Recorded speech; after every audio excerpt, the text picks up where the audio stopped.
सुस्वागतम. ठरलं तर मग मालिकेच्या आजच्या भागामध्ये आपण पाहणार आहोत की आता रविराज हा कोर्टासमोर येऊन सांगतो की माझी अशील दारू पिऊन ज्या ठिकाणी गेली होती त्या ठिकाणी माझ्या अशिलाला बघणारा साक्षीदार मी इथे घेऊन आलो आहे आणि त्याच साक्षीदाराच्या साक्षीने मी अर्जुन सुभेदारांचा दावा खोटा ठरू शकतो. ते आता बोलणे ऐकताच आता अर्जुन हा अवाक होऊन रविराजकडे बघू लागतो. तेव्हा त्या 1.5 तासामध्ये आपल्या लक्षात येईल की साक्षी शिकरे कुठे गेल्या होत्या आणि काय करत होत्या. तेव्हा लगेच आता साक्षीला महिपतचे बोलणे आठवते. महिपतने साक्षीला सांगितलेले असते की अशी आता वेडीवाकडी गाडी चालवीत आणायची आणि त्या तिथे त्या झेंड्यापाशी थांबवायची. तर आता साक्षी लगेचच तसं करते आणि ते सर्व साक्षीच्या डोळ्यासमोर येते. इकडे आता तन्वी ही तिचे नखं खात असते. तेव्हा नागराज म्हणतो की नखं काय खाते बावळट, सकाळी नाश्ता नाही केला का? तन्वी म्हणते की अर्जुनच्या मनात काय आहे तेच काही कळत नाहीये. मुद्दाम त्याने हिअरिंग मागून घेतली. त्यानंतर लगेच शिवानी जाधवला साक्ष देण्यासाठी रविराज हा परवानगी मागतो. तर आता शिवानी जाधव ही विटनेस बॉक्समध्ये येते आणि म्हणते की मी जे काही सांगेन ते खरे सांगेन. रविराज म्हणतो की आता इकडचे तिकडचे प्रश्न विचारण्यापेक्षा मी तुम्हाला डायरेक्टच प्रश्न विचारतो. साक्षीकडे बोट करत रविराज म्हणतो की शिवानी तुम्ही या मुलीला ओळखता का? तेव्हा शिवानी साक्षीकडे बघत म्हणते की मी हिला ओळखते असं नाही, पण मी हिला एकदा बघितलंय. शिवानी म्हणते की साधारणतः 9 महिन्यापूर्वी रात्रीच्या 9:30 ते 10 वाजता ही मुलगी धुमाळ वस्तीत म्हणजे माझ्या घराजवळ. लगेच रविराज म्हणतो की माय ऑनर, मी शिवानी जाधव ज्याबद्दल बोलते ना त्याच रात्री विलासचा खून झाला होता. रविराज म्हणतो की आणि जिथे या दोघी भेटल्या ती धुमाळ वस्ती वात्सल्य आश्रमाच्या एकदम विरुद्ध बाजूला आहे. शिवानी म्हणते की मी रस्त्याने जात असताना मला आमच्या वस्तीजवळ गाडी दिसली आणि या गाडीच्या शेजारी ही ताई उभी होती. तिला उलटी होत होती, मळमळ होत होता आणि तिला खूप त्रास होत होता. शिवानी म्हणते मी तिला पाणी दिलं, काही हवं नकोय ते विचारलं. मी तिला म्हटलं घरी येते का, तर ती नाही म्हणाली आणि कशीबशी ती गाडीत बसली आणि तिथून निघून गेली. रविराज म्हणतो की माय लॉर्ड, वात्सल्य आश्रम, धुमाळ वस्ती आणि हे जिथे काही घडलं ती या शिवानीची साक्ष, या तीनही गोष्टी अशा सिद्ध करतात की साक्षी ही आश्रमात गेली नव्हती आणि तिचा आणि विलासच्या खुनामधला काहीच संबंध नाही आहे.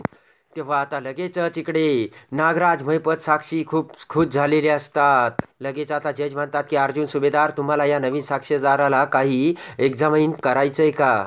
तर लगेच अर्जुन म्हणतो की हो माय लॉर्ड. आणि शिवानी समोर येत अर्जुन म्हणतो की शिवानी जाधव, तुमच्या त्या ताई म्हणजे साक्षी शिकरे 9:17 रिसॉर्टच्या बाहेर पडल्या.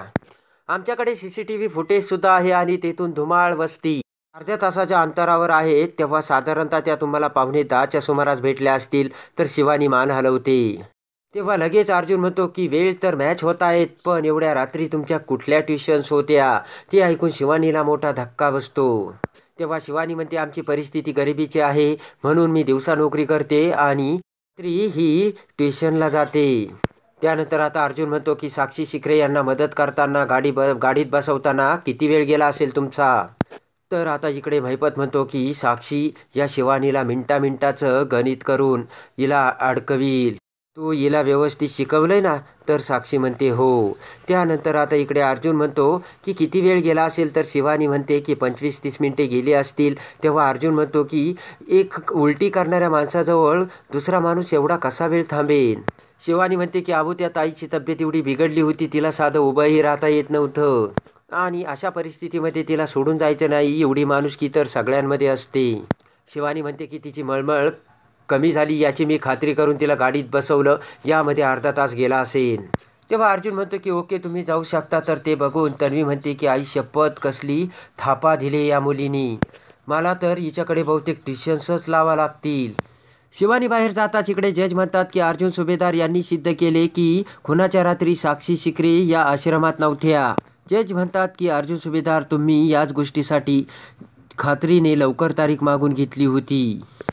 अर्जुन म्हणतो माय लॉर्ड, आजची तारीख मागून घेण्याचं कारण पूर्णपणे वेगळं आहे, पण ॲडव्होकेट रविराज किल्लेदारांना माझ्या अगोदर बोलायचं होतं म्हणून त्यांना बोलून घेतलं. पण साक्षी शिकरे 1.5 तास कुठे गेली होती याबद्दल मला बोलायचंच नव्हतं.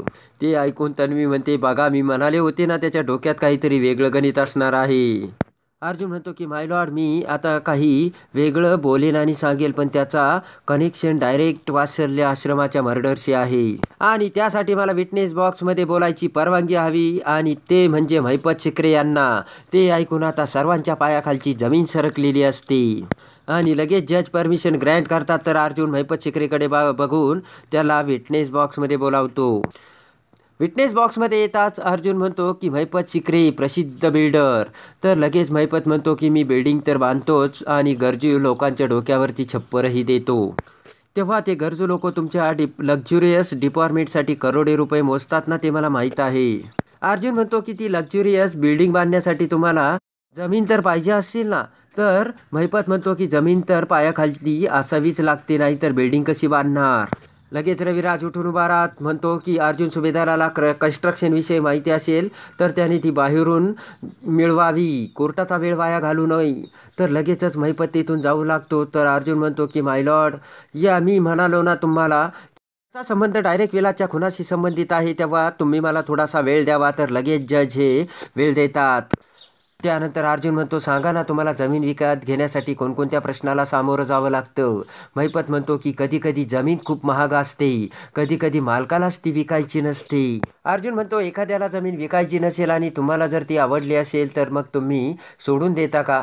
तेव्हा महिपत म्हणतो की नाही नाही, असं कसं जमीन. तेव्हा महिपत म्हणतो की जमीन महाग जरी असली तरी आम्हाला जास्त पैसे मोजावे लागतात, कारण आमचे हात दगडाखाली असतात. तरीसुद्धा त्याला म्हणजे त्या मालकाला जमीन विकायची नसेल तर तुम्ही काय करता, कारण मधुकर पाटलांना सुद्धा त्यांच्या आश्रमाची जमीन विकायची नव्हती. अर्जुन म्हणतो की महिपत शिक्रे उत्तर द्या. तेव्हा आता सायली म्हणते की बघितलं का सर, त्याला कसे कोंडीत पकडतायत ते. तर कुसुम म्हणते की तो काय उत्तर देईल, तो घाबरलाय आणि त्याच्या थोबाडावर 12 वाजले. तर इकडे तन्वी आणि साक्षीच्या थोबाडावर सुद्धा कसे 12 वाजले बघ, अशी कुसुम सायलीला बोलते. अर्जुन म्हणतो की महिपत शिक्रे उत्तर द्या, कोर्टासमोर उत्तर देण्यासारखं नाही का म्हणून तुम्ही गप्प बसलात. तर हसतच महिपत म्हणतो नाही नाही, तसं नाहीये. महिपत म्हणतो काय आहे ना, यामध्ये मालकाचा सुद्धा फायदा असतो आणि आमचा सुद्धा फायदा असतो, तेव्हा मूळ किमतीपेक्षा आम्ही त्याला जास्त किंमत देतो आणि त्याला समजूनही सांगतो. महिपत म्हणतो की त्याला आम्ही हात जोडून आमच्या टॉवरमध्ये घर देतो आणि त्याला हात जोडून समजूनही सांगतो. महिपत म्हणतो की हात जोडून त्याला आम्ही सांगतो, तुझ्या कच्च्या बच्चांचा विचार कर, तुझ्या पुढच्या 7 पिढ्या आयुष्य आरामात जगू दे, असं आम्ही त्यांना सांगतो. अर्जुन म्हणतो की काय माणसं आहेत महिपत शिक्रे तुम्ही, तुमच्यासारखा सरळ माणूस म्हणजे चमत्कारच. तर महिपत हसू लागतो. महिपत म्हणतो की कधीही कुणाचं शिव्याशाप घेऊन काहीही होत नसतं, रात्री शांतपैकी झोप लागली पाहिजे. तर आता अर्जुन सुभेदार म्हणतो की छान आहे तुमचा हात जोडून जमिनी मागणं, पण आता तुम्ही खरं कसे जमिनी मागताना हे आता आपण कोर्टात बघू. लगेच तो पेन ड्राईव्ह हातात घेत अर्जुन म्हणतो की माय लॉर्ड, या पेन ड्राईव्हमध्ये काही लोकांचे स्टेटमेंट आहेत, ते मला कोर्टात दाखवायची परवानगी हवी. आणि लगेच जज अर्जुनला परमिशन ग्रँटेड करतात. त्यानंतर आता लगेच ते पेन ड्राईव्ह लॅपटॉपला कनेक्ट करतो आणि त्यानंतर अर्जुन हा महिपत समोर येत म्हणतो की जेव्हा महिपतच्या लक्षात आलं मधुकर पाटील त्यांची जमीन विकत नाही येत ना, तेव्हा त्यांची मुलगी साक्षी शिक्रे हिने विलासचा खून केला आणि त्याचा आरोप मधुभाऊवर ढकलला. तेव्हा रविराज उठून उभा राहत म्हणतो की कायदा पुराव्याशिवाय कुठलीही गोष्ट खरी मानत नाही. तेव्हा अर्जुन म्हणतो की माझ्याकडे अजून असा एक पुरावा आहे, ज्या साक्षीदाराने या दोन्हीही गोष्टी अगदी जवळून बघितल्या आहेत. आणि लगेच अर्जुन आता विटनेस बॉक्समध्ये कुसुमला बोलावतो. तर लगेचच अर्जुन म्हणतो की या माणसाचं 2 गोष्टीमधील साम्य काय आहे. तेव्हा कुसुम म्हणते की हा माणूस तुम्ही जे सांगितलं ना, अगदी तसाच आहे. आणि आता कुसुमच्या साक्षीमुळे अर्जुनने महिपतला डायरेक्टली तोंडावर पाडून अडकवलेले असते. तेव्हा आता कुसुमच्या साक्षीने अर्जुन कसा महिपत आणि साक्षीचे पितळ बाहेर काढतो हे बघण्यासाठी आणि ठरलं तर मग मालिकेच्या डेली अपडेटसाठी आपल्या चॅनलला लाईक करा, सबस्क्राईब करा.